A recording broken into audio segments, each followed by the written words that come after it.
Demain, commenceront les différents matchs de la suite de cette compétition. On aura le match de la 3e place qui opposera l'Afrique du Sud, bien sûr, au Nigeria. Et on aura pour la grande finale dimanche la Côte d'Ivoire qui sera opposée au Nigeria. Deux belles rencontres que vous allez suivre en direct sur la Voix du Golf. Notre consultant Yannick Renaud est de retour. Yannick Renaud. Ben oui. Nous sommes déjà au niveau des affiches de demain. Oui. Et de dimanche. Et de dimanche, oui.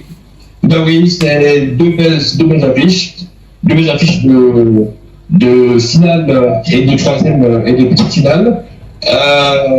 Bon, demain, la RDC a encore certainement ébranlé par ce drame du côté de l'ouest du pays. Ben oui, va affronter l'Afrique du Sud qui a fait de très belles choses contre le Nigeria. Le match était véritablement dominé par l'Afrique du Sud, qui a failli surprendre, entre guillemets. Même si elle ne voit pas un peu de surprise, parce que les se valent pratiquement. L'Afrique du Sud qui a 4 fois, contre le Nigeria qui a gagné 5 fois. L'Afrique du Sud qui a dominé en termes de possession. Donc, contre la RDC, cette Afrique du Sud-là devrait, en principe, également poser des problèmes et avoir la médaille de bronze, mais ça, voilà, donc, pour demain, je pense que c'est le scénario qui devrait se produire, parce que l'Afrique du Sud, joueuse, elle s'est également fermée dans une équipe qui surprend véritablement, parce qu'elle s'est jouer en bloc bas, essayer de se regrouper et tout comme essayer également faire le jeu, procéder par des contre-attaques avec des flèches devant des Mokoina, Kansitao et consorts. Ça devrait peut-être passer et peut-être oui, je pense que l'Afrique du Sud devrait peut-être s'imposer devant la RDC. Pour le match de dimanche, il faut dire que la Côte d'Ivoire a un certain avantage sur le plan historique et même non, c'est plutôt le Nigeria. Le Nigeria, oui. Avec 4 victoires, parce que voilà, c'est plutôt. Mais sur les dernières années, quand même, la Côte d'Ivoire a fait des bons stars. On va y revenir.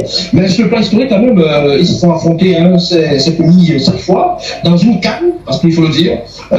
4 victoires pour le Nigeria, 2 victoires pour la Côte d'Ivoire et un seul match nul. Entre les deux. Dimanche, ce sera le 8e match de CAN entre ces deux équipes. Le Nigeria va jouer sa 8e finale en 20 éditions. C'est un véritable record. Mais il faut quand même dire que le Nigeria a perdu 4 finales. 84 face au Cameroun, 88 face au Cameroun, 2000 face au Cameroun, 90 face à l'Algérie. Est-ce que ce sera un 5e qui a perdu? Le Nigeria, à part le Cameroun, finalement, c'est rare qu'ils fassent. Bon, ils ont perdu à Kazakhstan, face à l'Algérie. Bon, c'est pas l'exception. Le Nigeria a une solidité défensive que je ne vois pas dans beaucoup d'équipes. Parce que si la Côte d'Ivoire s'est réveillée ou alors a été ressuscitée après le dosage de Jean-Louis Gasset et à travers le match contre le Sénégal, contre le Mali et le jeu contre la RDC, et on remarque quand même que sur le plan défensif, même s'il y a des évolutions, c'est pas aussi costaud que du côté du Nigeria, avec la tour au contrôle Troussekon, à ses côtés Ajayi, à ses côtés Bassei. C'est vraiment infranchissable. 2 buts seulement encaissés dans le jeu. 2 buts encaissés, je veux dire, depuis le début de la CAN, celui face à la Guinée équatoriale et celui, l'autre jour face à l'Afrique du Sud, et même sur un penalty.